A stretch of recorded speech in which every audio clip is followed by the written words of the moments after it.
ठीक है। तो सबसे पहले आपके पास यहाँ पे बताओ कि सिंपल सा steady flow and steady flow में डिफरेंस क्या होता है। सर स्टडी फ्लो होता है कि टाइम के साथ चेंज नहीं होता है, जैसे कि वेलोसिटी हम्म। कोई भी चेंज नहीं होता है। ऑनेस्टी होता है टाइम के साथ जो चेंज होते रहता है। अच्छा, स्टेडी फ्लो में कौन कौन सी ऐसी प्रॉपर्टीज होती है जो कि टाइम के साथ चेंज नहीं होती। सर टाइम के साथ डेंसिटी चेंज नहीं होता है, और और वेलोसिटी चेंज नहीं होता है, ठीक है, एक और। एक्सेलरेशन भी चेंज नहीं होगा। एस्केलरेशन, एस्केलेशन तो जीरो होगा। या यस सर, एस्केलेशन। एक्सेलरेशन। अच्छा, एस्केलेशन जीरो तो नहीं होगा, फिर नॉन जीरो होगा। एस्केलेशन क्यों आएगा आपके पास यहाँ पे। क्योंकि वेलोसिटी सब चेंज नहीं हो रहा है तो वो भी नहीं होगा, बोल रहा है। श्योर, पक्का। Yes sir. Yes sir. सोच लो। आपके पास यहाँ पे अगर कोई सिंपल सी पाइप है, फ्लूइड उसमें से फ्लो अगर कर रहा है, तो वेलोसिटी कौन से फंक्शंस पे डिपेंड करता है। कौन कौन से वेलोसिटी पैरामीटर्स सर, पे डिपेंड करता है। एक तो एरिया पकड़ेगा, हम्म। और जो भी फ्रिक्शन के कारण लॉस होगा उस पर करेगा। ठीक है। अच्छा, अगर एक सिंपल सी कन्वर्जिंग पाइप है, उसमें से फ्लूइड फ्लो करता है, यस ठीक है सर। ना। Yes sir. लेट अस से कि जो फ्लूइड है वो कांस्टेंट डिस्चार्ज का है। Yes sir. कन्वर्जिंग पाइप है, आपके पास यस सर। डिस्चार्ज कांस्टेंट है, उस केस में टाइप ऑफ फ्लो क्या होगा। टाइप ऑफ फ्लो माने स्टडी या अनस्टडी सर। स्टेडी एंड मैंने अब यूनिफ। बताना है कि स्टडी या अनस्टडी है, मैंने किस। हाँ, स्टेडी है या अनस्टेडी होगा। क्या होगा। अनस्टडी होगा sir. Unsteady, sure. Yes sir. और यूनिफॉर्म नॉन यूनिफॉर्म में। डिस्चार्ज भी चेंज हो रहा है, डिस्चार्ज कांस्टेंट है यानी सर यूनिफॉर्म है। स्पेस के साथ डिस्चार्ज तो कांस्टेंट होगा। Yes sir. तो आपके अकॉर्डिंग अनस्टेडी और वो होगा यूनिफॉर्म। Yes sir, uniform. फिर से एक बार टाइम ले लो, सोच लो पहले। स्पेस के साथ सर डिस्चार्ज कांस्टेंट है, और आराम टाइम से सोच के यूनिफॉर्म बताओ मुझे होगा। क्या होगा। अनस्टडी और यूनिफॉर्म सर। अनस्टेडी और यूनिफॉर्म। अच्छा, ठीक है। Yes sir. अच्छा, हमारे पास यहाँ पे डायनेमिक विस्कोसिटी जो है वो क्या रिप्रेजेंट करती है। डायनामिक विस्कोसिटी सर, नहीं समझ रहे सर क्या बोल रहे हैं। डायनेमिक विस्कोसिटी का मतलब क्या होता है। डायनामिक विस्कोसिटी एक फ्लूइड का बीच का रेजिस्टेंस है सर, जो ये हम्म। एडजेसेंट लेयर के बीच में अपोजिट लगाता है। ठीक है, तो मतलब ऐसे बोल सकते हो इंटरनल रेजिस्टेंस प्रोवाइड कर रहा है आपके पास वो, yes sir, between the following fluid fluid. Layers आपके पास यहाँ पे। ठीक है। Yes sir. कौन कौन से मेजर रीजन है जिसकी वजह से आपको इंटरनल रेजिस्टेंस देखने को मिलता है। सर एक हो सकता है आपका पाइप का जो बॉटम लेयर हो सकता है, पाइप का बॉटम लेयर और। माने जहाँ से फ्लूइड सबसे हम्म। निचला लेयर हो वहाँ पे हम्म। हो सकता है, यानी फ्रिक्शन के कारण जो हो सकता है रेजिस्टेंस। फिर वेलोसिटी ग्रेडियंट के कारण हो सकता है। टेम्परेचर के कारण सर इसका इफेक्ट देखने को मिल हम्म। सकता है। ठीक है। अगर जैसे मान लो लिक्विड है सिंपल सा, लिक्विड का यस अगर सर। टेम्परेचर आप इंक्रीज करते हो, यस उस सर। केस में विस्कोसिटी क्या होगी। उस केस में सर विस्कोसिटी घट जाएगा, क्यों। क्योंकि इंटरमोलिकुलर प्रेस का जो स्पेस होगा वहाँ सर बढ़ जाएगा। तो हम क्या ऐसा बोल सकते हैं कि आपका जो विस्कोसिटी है वो कोहेसिव फोर्सेस पे डिपेंड कर रही है। Yes sir. और सिमिलरली अगर आपके पास गैसेस का टेम्परेचर आप इंक्रीज करते हो तो क्या होगा।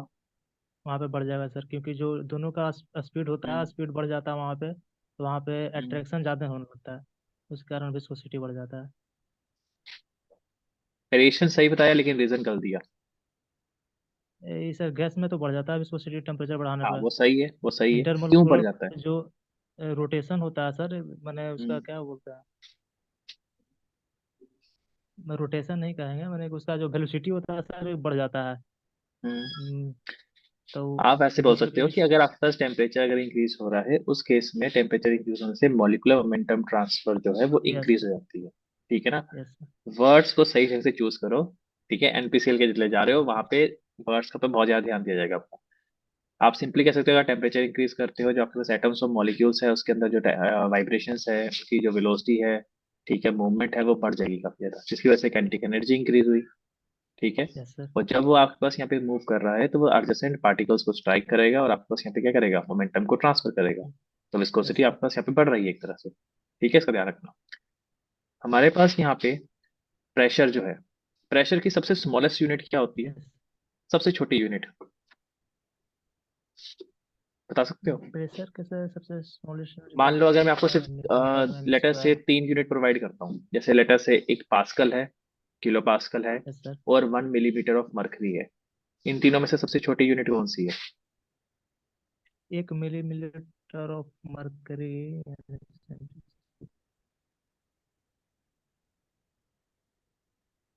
सर पास्कल नहीं होगा। पास्कल होगा। 1 मिलीमीटर ऑफ मरकरी में कितने पास्कल होते यस हैं? सर। 1 मिलीमीटर सर ऑफ एक मरकरी में मिलीमीटर कितने ऑफ पास्कल होते एसी हैं? में शायद। कैलकुलेट कर सकते हो, कोई इश्यू नहीं है। कैलकुलेटर से सर कैलकुलेट शायद कर लो। होता है 26 होता है सर। कितने? 26 पास्कल। वो तो एटमॉस्फेरिक प्रेशर की वैल्यू है, 76 मिलीमीटर, 760 मिलीमीटर ऑफ मरकरी। मैं आपसे सॉरी पूछ रहा सर हूँ कि सर। आपके पास 1 मिलीमीटर ऑफ मरकरी अगर प्रेशर गिवन है, तो वो कितने पास्कल के यस। इक्वल होगा?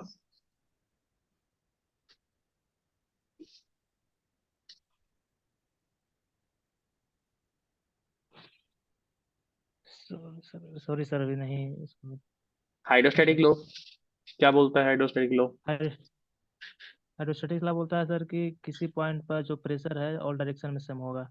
Just pascal law. वो पास्कल लो बोलता है, हाइड्रोस्टैटिक लो क्या बोलता है?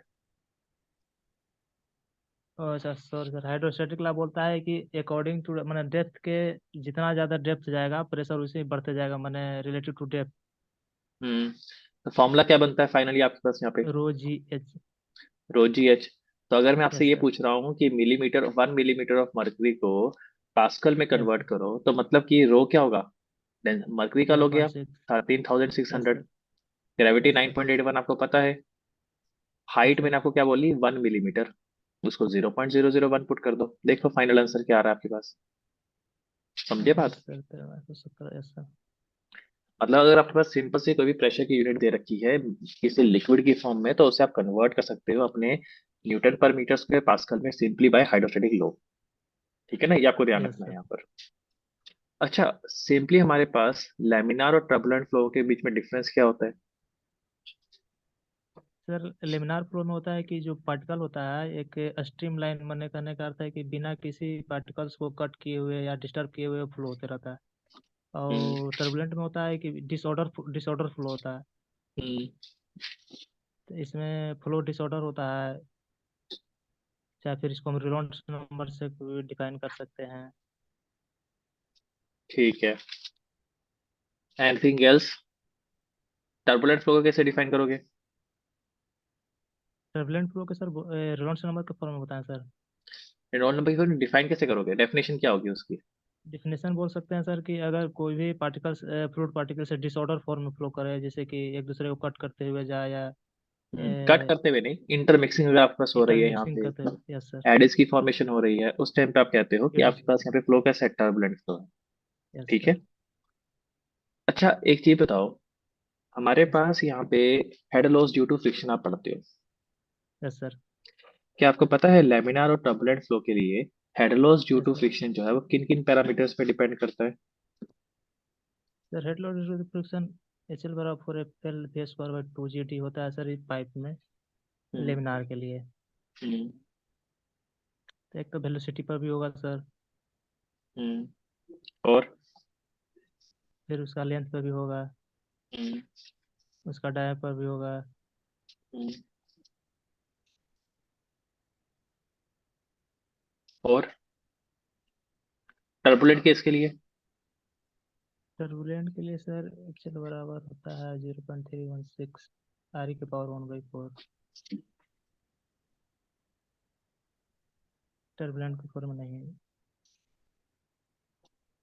अच्छा, चलो ये छोड़ो। फ्लूइड मैकेनिक्स में सिंपल हेड का मतलब क्या होता है? हेड, सिंपल हेड में डेटम हेड। जैसे आपने सुना होगा pressure head, datum head, yes sir. Kinetic head, इस हेड का मतलब क्या है एक्चुअली?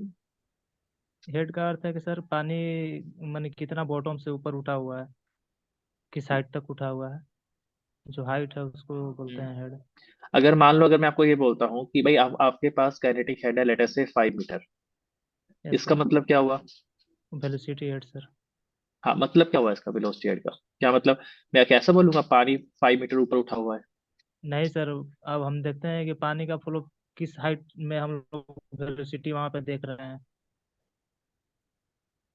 नहीं, अगर मेरे पास हॉरिजॉन्टल में पाइप चली हुई है, हॉरिजॉन्टल में पाइप है बॉटम पे बिल्कुल, यस। वहां से पानी यस फ्लो सर। कर रहा है लेटर से किसी पर्टिकुलर काइनेटिक एनर्जी से, तो मैं वहां पे भी बोलूंगा भाई वहां पे काइनेटिक हेड अवेलेबल है, वेलोसिटी हेड अवेलेबल है।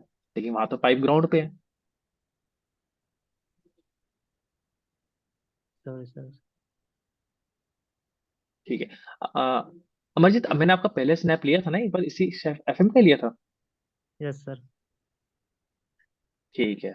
अच्छा, एक चीज और को बताओ, हमारे पास जैसे हम इक्विलिब्रियम जब पढ़ते हैं, स्टेबल, अनस्टेबल और न्यूट्रल, इन तीनों में डिफरेंस क्या होता है? सर स्टेबल बोलता है कि अगर मान लीजिए कि कोई रूट अथी मैंने मूव किया फिर अपने पोजीशन में आ गया हम्म। तो स्टेबल होता है। हम्म। अनस्टेबल में कहता है सर कि मूव किया और फिर अपना पोजीशन मैंने चेंज करते ही चल गया, हम्म। उसको अनस्टेबल कहता है। न्यूट्रल बोलता है सर कि मूव करने के बाद, हम्म। ये न्यूट्रल में सर नहीं दिमाग में आ रहा है सर पर। ठीक है। अमरजीत, चलो एक चीज देखो, आपके पास यहाँ पे मैं कुछ फाइनल फीडबैक देता हूँ इसका भी। Yes sir. अभी सबसे पहले मैंने आपको लास्ट टाइम भी शायद बोला था, डिलीवरी पार्ट पे थोड़ा सा ध्यान देना। ठीक है, डिलीवरी पार्ट कहने का मतलब ये है कि अगर मैं आपसे कुछ पूछना चाह रहा हूँ, उस टाइम पे जब आप आंसर दे रहे हो वो करेक्ट वर्ड में, करेक्ट मतलब कि आप ऐसे वर्ड्स में दो जो कि टेक्निकल वर्ड्स होते हैं बेसिकली। ठीक है ना? जैसे अगर मैं सिंपल सा अगर आपसे पूछ रहा हूँ कि भाई हमारे पास जो विस्कोसिटी है वो कौन कौन से पैरामीटर्स पे डिपेंड कर रही है, जैसे मैंने आपसे पूछने का मेरा मेरा मेरा मेन मोटिव क्या था कि आप मुझे ये बताओ कि भाई आपके पास वो यहाँ पे किस पे डिपेंड करती है, टेम्परेचर पे डिपेंड करती है, वेलोसिटी ग्रेडियंट पे डिपेंड करती है, मॉलिक्यूलर मोमेंटम ट्रांसफर पे डिपेंड करती है, कोहेसिव फोर्सेस पे डिपेंड करती है। तो कुछ पर्टिकुलर एग्जैक्ट रीजन आपको यहाँ पे बताने हैं।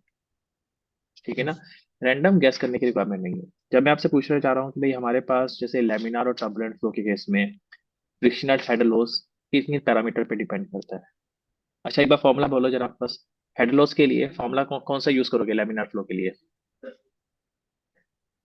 Sir 4 FLV² 2 GT। देखो, अब ये जो हिट्स। फॉर्मूला, क्या ये फॉर्मूला मैं टर्बुलेंट फ्लो के लिए यूज कर सकता हूँ? यस और नो? नहीं सर। नहीं। आपने देखो यहीं पे गलती कर दी।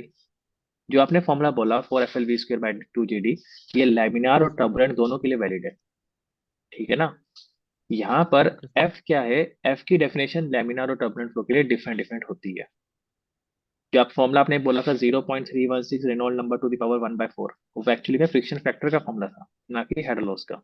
यस ठीक सर। है, तो थोड़ा कंसेप्ट थोड़ा सा क्लियर करो, फिर से एक बार रिवाइज करो। कब है फाइनल इंटरव्यू आपका?